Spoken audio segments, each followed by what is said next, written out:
అందరికీ నమస్కారం. కవిసింహ, చిత్రకవి, శతావధాని శ్రీ పోకూరి కాశీపతి గారి సారంగధరీయం కీర్తి కావ్యం కావ్యపఠనం గావిస్తున్న శ్రీ నూతలపాటి వెంకటరత్న శర్మ గారికి స్వాగతం. నమస్తే. నిన్నటి కథలో కవులు వాగీశ్వరులు సభలో కవులు వచ్చారు. వాళ్ళంతా కూడా మరి మమ్మల్ని ఏదన్నా వారభిక్షమని అడిగారు. అదంతా నడిచింది. ఆ తర్వాత ఆయన బంగారం ధనం అట్లా ఇచ్చాడని చెప్పుకున్నాం. ఆ ఇచ్చిన తర్వాత వాళ్ళు ఏమంటున్నారు చూద్దాం. చేయగా అవిబుధమణుల్ చిత్తములు రహింపకున్న స్వరూప మహిత యశమునకు అపూరము చెంది ఓయప్ప ఆదరించినావు లేకున్నా మా హైన్యమే విధిజను. చేయగాన్ అవిబుధమణుల్ చిత్తములు రహింప కొన్న స్వరూప మహిత యశమున కపూరము చెంది ఓయప్ప ఆదరించినావు లేకున్న మా హైన్యమే విధిజను. ఈ పద్యంలో శివుడి పరంగా మనం చూస్తున్నప్పుడు దక్ష యజ్ఞం జరిగింది.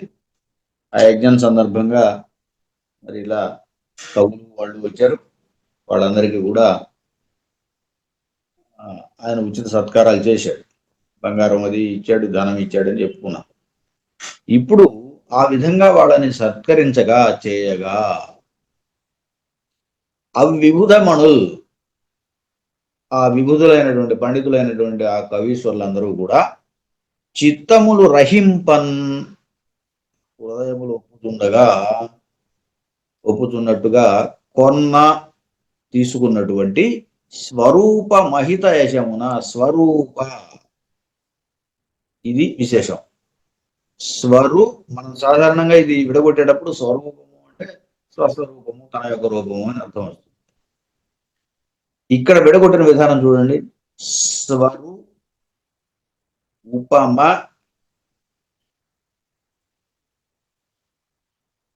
హిత యశమున. స్వరు అంటే వజ్రాయుధమునకు ఉపమ సమానమైనటువంటి యశమున, ఆ యజ్ఞకర్త అయినటువంటి ఆ దక్షుని యొక్క కీర్తికి, గురుతరమైనటువంటి కీర్తికి అబ్బురము చెంది, చాలా ఆశ్చర్యం కలిగి, ఆశ్చర్యపడి ఓయప్ప ఓ అయ్యా ఆదరించినావు మమ్మల్ని ఈ యొక్క ధనంతో. రౌప్యము అనే పదం వాడాడు ఇంతకుముందు. రౌప్యము అంటే అది బంగారం కావచ్చు, ధనం కావచ్చు అని అనుకున్నాం. దానితో మమ్మల్ని ఆదరించావు. లేకున్నా మా హైన్యం ఏ విధిజను, లేకపోయినట్టయితే మా యొక్క హీనత్వము అంటే లేనితనం, లేమిడి ఏ విధంగా ఉండేది, ఏ విధంగా పోతుంది అని, చనున్ ఏ విధంగా పోతుంది అని, అంటే పేదరికం పోదు అని, లేమిడి పోదు అని. ఆ విధంగా నువ్వు మాకు ఇచ్చి మమ్మల్ని ఆదరించినావు, ఒక కృతజ్ఞత. చేయగా ఈ రకంగా దానం చేయగా రాజుగారు దక్షుడు ఆ వివిధమణులు, ఆ పండితులంతా కూడా చిత్తములు రహింపన్, హృదయములు ఆనందించేటట్టుగా కొన్నన్ స్వీకరించిన తర్వాత ఏమిటి తీసుకున్నారు వాళ్ళు? స్వరూప మహిత యశమున, స్వరూపమ హితయశమున.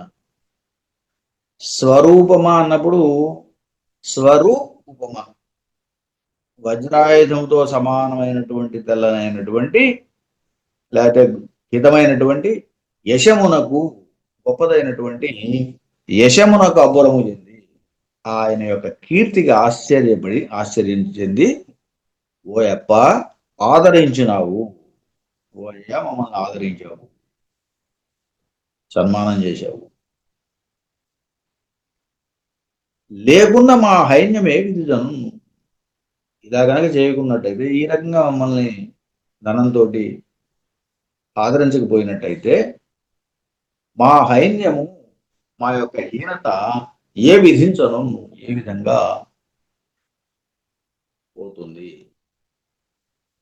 ఇలా మాకు దానం చేసి ధనాన్ని మమ్మల్ని పేదరికంలో పడకుండా కాపాడామని అర్థం వచ్చేటట్టుగా వాళ్ళు దక్షుడితో అన్నారు. ఇది శివుడి పరంగా. ఇప్పుడు అనసూయ పరంగా ఎలా చెప్పాలి? అనసూయ కథలో ఏం జరిగింది? చేయగాన్ ఆ పిల్లల్ని పెద్దవాళ్ళని చేసింది. లక్ష్మీదేవి, పార్వతి, సరస్వతులు వచ్చారు. వచ్చి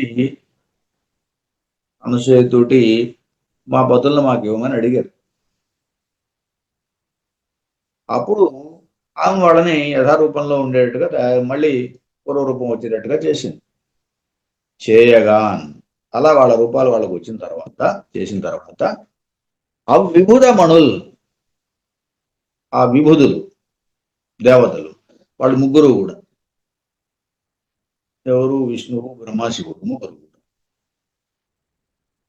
చిత్తములు రహింపన్, హృదయం ఆనందపడగా కొన్న స్వరూపం అంటే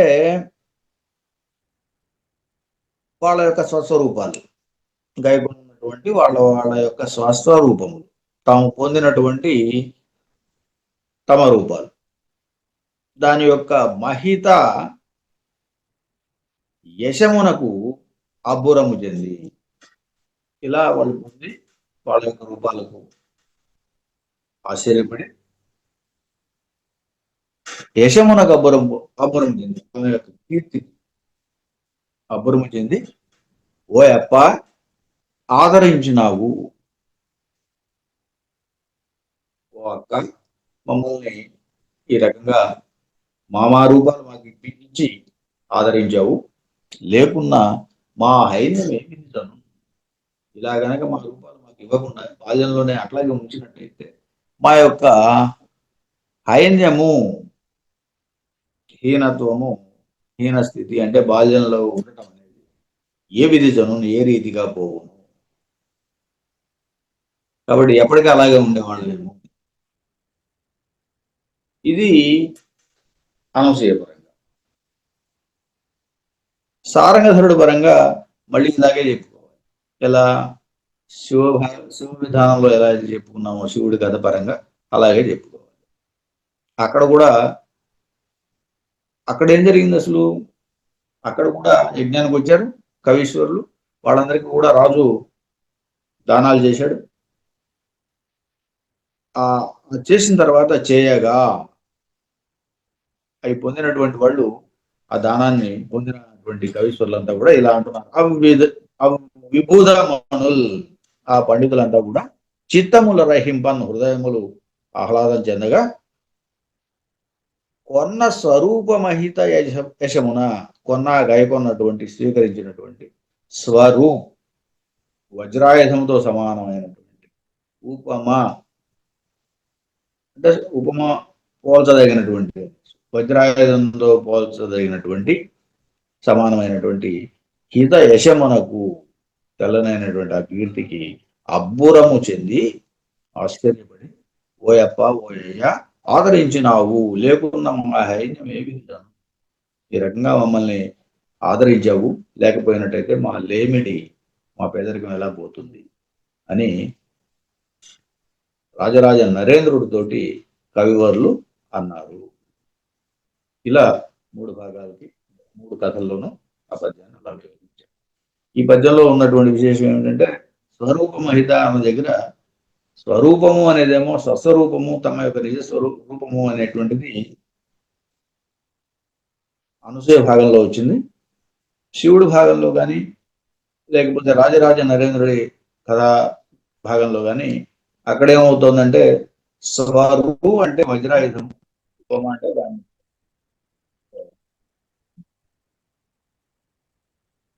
ఇలా నడుస్తుంది. ఇప్పుడు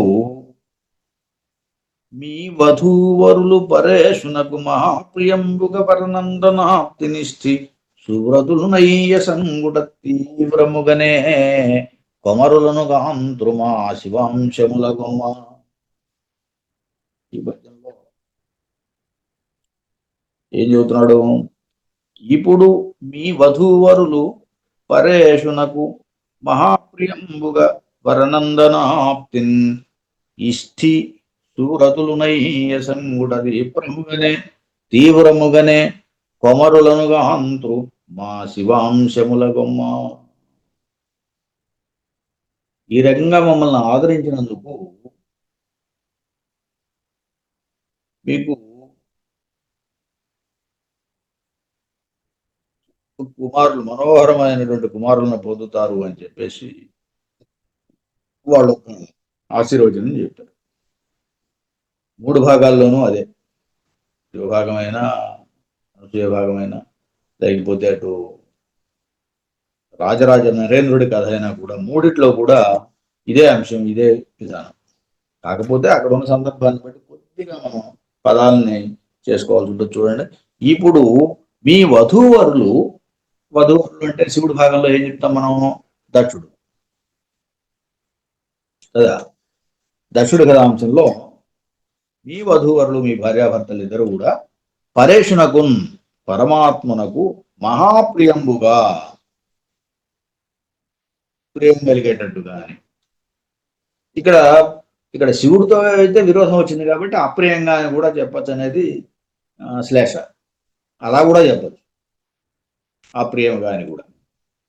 సరే, మహా అప్రియంబుగన్ వరశ్రేష్టమైనటువంటి నందనాప్తి కుమార. ఇక్కడ నందనుడు అనే దానికి అర్థం నందయతి నందన. నందన అనే శబ్దానికి సంతోషం కలిగించడం అని అర్థం. నందనాప్తి అంటే సంతోషం కలిగించడం అని అర్థం. నందనాప్తి సంతోషము యొక్క ఆప్తి కలుగుట చేత ఇష్టి అంటే యజ్ఞం. ఇక్కడ దక్షుడి పరంగా యజ్ఞ సంబంధమైన సూరతులునై, చక్కని వర్తం కలిగిన వాళ్ళు, ఒకే యజ్ఞం చేయాలనేటువంటి సమీచీనమైనటువంటి చక్కని వ్రతము కలిగినటువంటి అలా అయి వ్రతము కలవారై యసంగుట అతిశయించుట అనేది తీవ్రముగానే, తీవ్రము అంటే శీఘ్రముగానే, వెంటనే, తీవ్రముగానే కొమరులను కాంతురు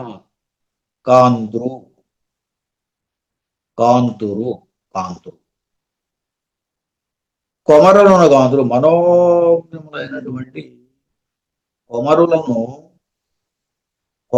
అంటే మనోహరము అని అర్థం. మనోజ్ఞములను కాంచుదురు శివాంశతోటి అని. ఇక్కడ సంతానంగా ఈ భాగంలో, శివుడి భాగంలో ఈ కథ చెప్పేటప్పుడు దక్షుడికి మనోహరమైనటువంటి శుభాలు కలుగుతాయి అని ఆశిస్తుంది. అంతవరకు నందనాప్తి అన్నప్పుడు అక్కడ నందనుడు అంటే కుమారుడు అన్న అర్థం ఉంది. కానీ ఈ ఘట్టంకి వచ్చేసరికి ఏమవుతుందంటే నందనములు, సంతోషములు ఆప్తి పొందుతాయి. నందనాప్తి సంతోషాలు పొందడం అనేది అక్కడ అర్థం. అందుకే చివరికి కూడా ఆయన ఏమన్నా అంటే కొమరులను కాంతురుమా అన్నప్పుడు కూడా కొమరులను, చక్కని మనోజ్ఞమైనటువంటి శుభాలను కొంటారు అని, మనోజ్ఞమైనటువంటి శుభాలను పొందుతారు అని, పొందుతారు ఇలా ఆశీర్వదించారు వాళ్ళు. ఇప్పుడు మీ వధూవరులు పరేశునకు మహాప్రియంబుగా, పరమేశ్వరునికి ప్రియం కలిగేటట్టుగా వర విశిష్టమైనటువంటి నందన సంతోషాన్ని ఆప్తి పొందడం అనేటువంటిది ఈగ్నిన్ ఇష్టిన్ యజ్ఞమునందు యజ్ఞ సంబంధమైన సువ్రతులునై చక్కని వ్రతం కలిగిన వాళ్ళై యశంగుట తీప్రము యశంగుటాన్ని అతిశయించుట అనేది ఇలా ఉండడం అనేది ఏది యజ్ఞం చేయటం యజ్ఞ వ్రతులై ఉండటం ఇవన్నీ కూడా మీకు తీవ్రముగానే వెంటనే కొమరనుగాంతుమా శివాంశములన్ శివాంశములు అంటే శుభమైనటువంటివే. శివము అంటే శుభము అని అర్థం కదా. కాబట్టి శుభాంశములను గైకోనము అని చెప్పి దక్షుణ్ణి ఆ కవీశ్వరులందరూ కూడా ఆశీర్వదించారు. ఇక తర్వాత భాగంలో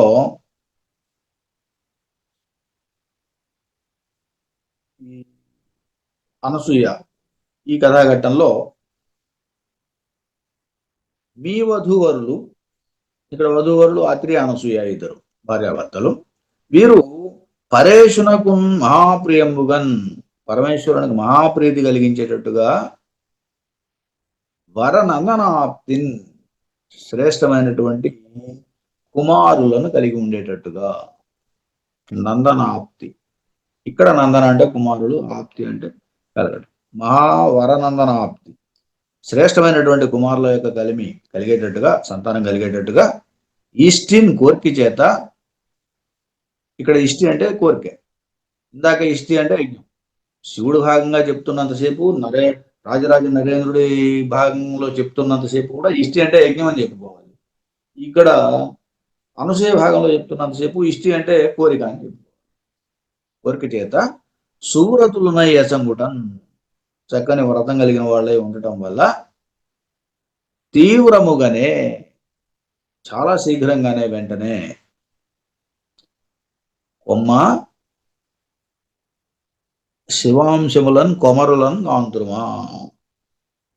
శివాంశులైనటువంటి శుభములైన అంశముల చేత కొమరులను కాంతురు, కొడుకులను పడేదరు అని ఆమెని దీవించారు. ఎవరు ఇక్కడ దీవించింది? అక్కడేమో కవులు దీవించారు. ఎక్కడ? మన శివాంశ కథలో, శివకి సంబంధించినటువంటి కథలో. ఇక్కడ అనసూయ అతుల్ని దీవించింది త్రిమూర్తులు, బ్రహ్మ విష్ణు మహేశ్వరులు. ఇలా వీళ్ళని దీవించారు. ఇప్పుడు మీ వధూవరులు పరేశునకు మహాప్రియంబుగా వరనందనాప్తిన్, అది మీ భార్యాభర్తలు ఇద్దరు కూడా పరమాత్ముడికి మహాప్రియంగా శ్రేష్టమైనటువంటి కొడుకుల్ని కనాలనే కోరిక, కలగాలనేటువంటి కోరిక వ్రతంగా కలిగిన వాళ్ళే ఉండటం చేత ఇప్పటికిప్పుడు తీవ్రముగా శీఘ్రముగా కొమరులను కాంతురుమా, కొడుకును పొందుతారు. శివాంశముల, నా కొడుకులు ఎలాంటి వాళ్ళు అంటే శివాంశమును పొందినటువంటి వాళ్ళు. ఇలా ఈ కథాఘట్టం నడిచింది. ఇక సారంగధరుడి పరంగా కూడా ఇందులో ఏముంది? ఇందులో కూడా ఇప్పుడు మీ వధూవరులు అంటే రాజు దంపతులు, రాజరాజ నరేంద్రుడు ఆయన యొక్క భార్య, పరేశునకు మహాప్రియంబుగన్ పరమాత్మనకు ప్రియం కలిగేటట్టుగా వరనందనాప్తిన్ శ్రేష్టమైన కుమారులు కలగాలనే కోరిక చేత ఇష్టిన్ సువ్రతులున్నాయి. వీడు చేసిందే పుత్రకామేష్టి యజ్ఞం. పుత్రకామేష్టి యజ్ఞం ఏమిటి? పుత్రులు కావాలని చేసేటువంటి యజ్ఞం. అందుచేత ఇష్టిన్ ఆ యజ్ఞంలో సువ్రతులునై ఉండటం వల్ల, చక్కగా వ్రతం ఈ దీక్ష కలిగి ఉండటం వల్ల తీవ్రముగానే వెంటనే కొడుకులను వాంద్రుమా, శివాంశములను, శివాంశములో కూడినటువంటి, శివాంశ కలిగినటువంటి కొమరులను వాళ్ళ యొక్క అనుజ్ఞ చేత, వాళ్ళ యొక్క దయ చేత కొమరులను కాంతుమా, కొడుకును పొందండి అని కొనుమా అని వాళ్ళు ఆశీర్వదించారు ఈ కవులు. ఇక్కడ కవులు రాజరాజ నరేంద్రుని ఆయన యొక్క భార్యని కూడా ఆశీర్వదించారు. ఇలా ఈ ఈ 3 కథల్లో కూడా మొదటి కథలోనేమో కేవలం ఈశ్వరుడి పరంగా శుభాలని పొందు, సుఖాలని, మనోహరమైనటువంటి శుభాంశాలను పొందము అన్నారు, సంతోషాన్ని పొందమన్నారు లక్ష్మణుని. అక్కడ సంతానం సంగతి కాదు. అదే అనసూయ, అత్రి అనసూయల దగ్గరికి వచ్చేసరికి శివాంశ కలిగినటువంటి చక్కని కుమారులకు పొందమని చెప్పేసి ఆశీర్వదించారు త్రిమూర్తులు అనసూయని. సారంగధరుడి దగ్గరకు వచ్చేసరికి కవీశ్వరులు ఇక్కడ కూడా రాజరాజునే ఆశీర్వదించారు. అక్కడ కూడా కుమారులను పొందమని ఆశీర్వదించారు. ఆయన చేస్తున్నదే పుత్రకామేష్ట యజ్ఞం కాబట్టి, కొడుకుల కోసమే చేస్తున్నాడు కాబట్టి వాళ్ళంతా కూడా అలాగే దీవించారు. చక్కగా కొడుకులు కలిగేటట్టుగా శివాంశం, శివుని యొక్క అనుగ్రహం చేత కుమారులు కలుగుతారని చెప్పేసి దీవించారు. ఇది ఈ 3 భాగాల్లో ఉన్న కథ. అనుజున్నంత సదాశ్రమంబునై ఉప్ప భోగ ధామాంతరంబుననోర్తార్యవరున్ కనుంగొనియు ఓ పుణ్యాత్మకానందనేష్ఠిని ధీదక్షవరవ్రతాఢ్య తనువీక్షింపంగబల్ వేడుకాయన ఆహూయమయే అయినగాన్ గలిడి ఎంతే సత్కృతుల్ కాంచదన్.